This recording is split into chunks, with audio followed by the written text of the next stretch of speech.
Today, I have a very interesting subject for us, and I am just absolutely thrilled about this. I think this is a really interesting subject. There's a lot to talk about, and what that is extraterrestrial contact. And I don't mean like NASA sending out signals into space for aliens far in another galaxy to find. I mean you sending a signal to aliens and having a direct experience with them.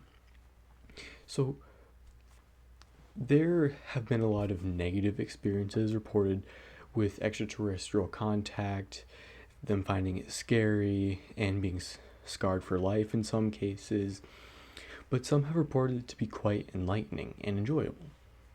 So it's up to your discretion if you want to do this or not. So there's definitely lots of reasons you would want to do it. And if you're skeptical, I would really just try to keep an open mind with this, because even if it's not conventionally real, I think it still could be very transforming for you and impactful and enjoyable. So if this sounds fun, but you're not sure if it's real or not, I would try to do it. So some terms I'm going to use throughout this a couple times, some of them not as much. The first one is UFO, which is commonly known, and it's unidentified flying object. The second one is UAP, which is unidentified aerial phenomenon. And then NHI, which is non-human intelligence. So the guide I read was on an alien contact subreddit from the user greyhat111.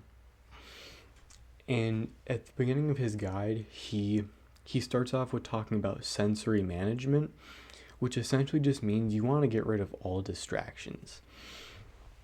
And he recommends going out into a field or just being outside, because there'll be less distractions. You'll probably feel better. You'll be getting fresh air in your body, which will help with some other things. And there will be less distractions. And I would probably recommend turning off all your devices as well. I'll go into a little bit about that later. And the second thing is cognitive clarity. And essentially, you just want to meditate and get into a very thoughtful state. This activates the brain's default mode network. And I'd never heard of this before, but essentially it's sections of the brain that help with self-referential thinking, social cognition, and memory recall. And I think you'll see how this can help with what we're trying to do here. And the next thing you want to do is what he calls channeling intentions for synchronicity. And he also calls it cognitive priming.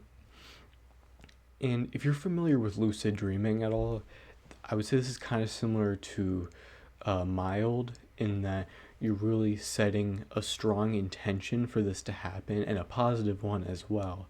Because what we're trying to do is send out a signal through the form of an intention, and you want this to be positive. And the next thing to do is something called embodied cognition.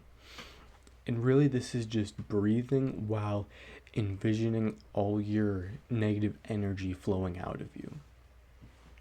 So the next thing is pretty similar, and he calls it harnessing neuroplasticity. And he talks about the chakras. I'm not super familiar with chakras, but all I really know is that one episode of Avatar, The Last Airbender, where he meets that monk in the mountains, and he's like, Aang, you need to open your heart chakra. That's all I know about it. I'm not, like, do I have to enter the Avatar state to talk to aliens, bro? Apparently. But you really just have to imagine like energy growing in all of them, like I think it's 8 energy centers throughout your body. And so he talks about that.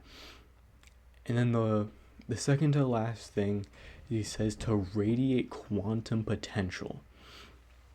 And what he tells you to do is to imagine a signal coming out of your third eye and just beaming out with positive intention. and this supposedly will be your signal to extraterrestrial contacts or NHIs to come and visit you. And then the last thing to do is just to wait, rinse and repeat, and you want to be pretty patient with this, he says. So I'm going to deviate from Gray Hat 111 and talk a little bit about a different guide I read, and that was about conduct. And there's a few things you want to do if you do end up meeting an extraterrestrial. There's a few things you want to keep in mind. So the first thing is, don't try to be physically intimidating. Avoid sudden movements, don't make loud noises. You don't want to seem like a threat. You don't want to end up having a bad experience, or you don't want to scare them. And another thing I thought that was noteworthy was something he calls universal connection. And this is just, it does involve some body language and sharing emotions and stuff like that. Another thing he talks about is telepathic communication. He says they very well might try to communicate with you telepathically, but you might not very well be very good at telepathic communication yet. He says meditation will help with this. You'll be able to read signals better and send them off yourself. Another thing is just try to be respectful of their culture.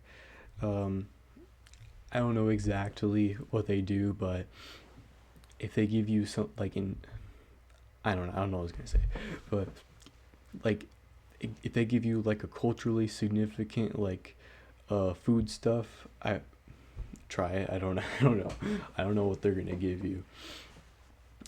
And lastly, from this article, what I took away was that you should really try to develop long-term relationships. If this is like something you want to get serious about and actually benefit from. So if you do end up making contact and you enjoy it, keep going, because you might get some more value throughout this.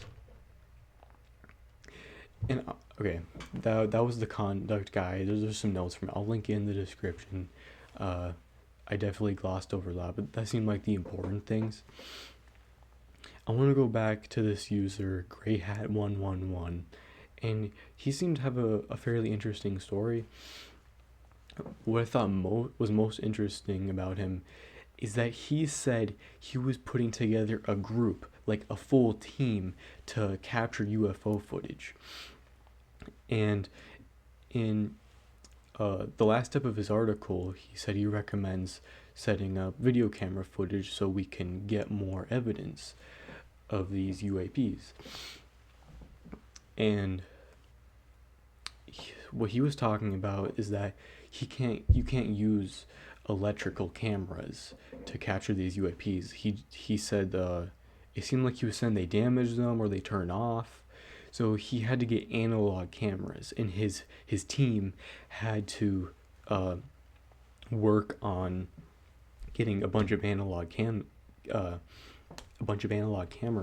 I can't imagine those are cheap. I mean, I've never tried to buy one, but they're probably uncommon, I would imagine.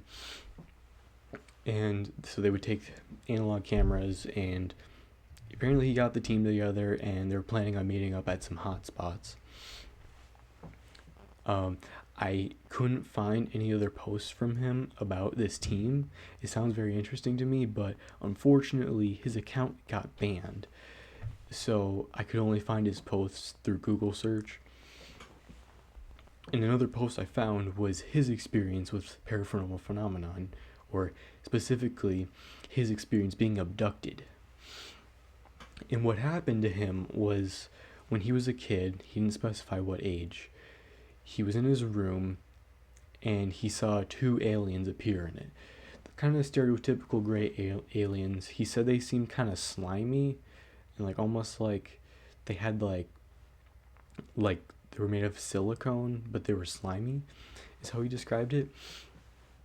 And then he got beamed up, and he said the ship seemed very big and there was lots of aliens in there. And the two aliens that were kind of escorting him just kept staring at him. And he looked into their eyes, and he said he immediately got a message from it. So I don't know what's up with that, but I thought that was interesting. And then they took him to a room, and they like strapped him down to a table, and they started injecting things in him. And he said one of them was on the back of his head, bro. And when he returned home, he still had that bump, and he thought maybe it was just like a pimple or like a bruise, but it never went away. He tried to pop it, and it's just on him now. But yeah, that was pretty much the gist of his experience. And I'm kind of want to go into I'll talk a little bit more about his views on extraterrestrial life, but I want to talk about mine. And I think it's interesting how highly probable it seems to be that extraterrestrial life exists, and that we have zero evidence of it. This is called the Fermi paradox. And I quite like the ideal of aliens existing. I think they would be kind of chill. Someone the other day asked me, it was a weird question. They asked me, if you had to have anyone in your class be abducted, who would it be and why? And I was like, I want to be abducted, bro. You know, I'll probably get probed a little bit, but I think it would be worth it. I don't know. They seem chill, you know. Realistically, I think advanced aliens wouldn't really want to be our friends necessarily. Kind of like, this was kind of what Grey Hat 111 was saying. And it was weird what he was saying, because he was saying they were just observers, but they were also like the guardians of our planet, and that they're like trying to get the government to ban nuclear weapons. So I don't know what that was about. That seems kind of like conflicting, because if they care about us and our planet, but then they're also neutral. I don't know. It seems like the aliens he meant are pretty on our side. But yeah, that kind of just my thoughts on extraterrestrial life. I'm not really, in the conventional sense, I don't think these experiences are really real, so I'm sorry for clickbaiting you. But I think it could be an interesting experience to have. I'm not really going to try to, but if you do, let me know.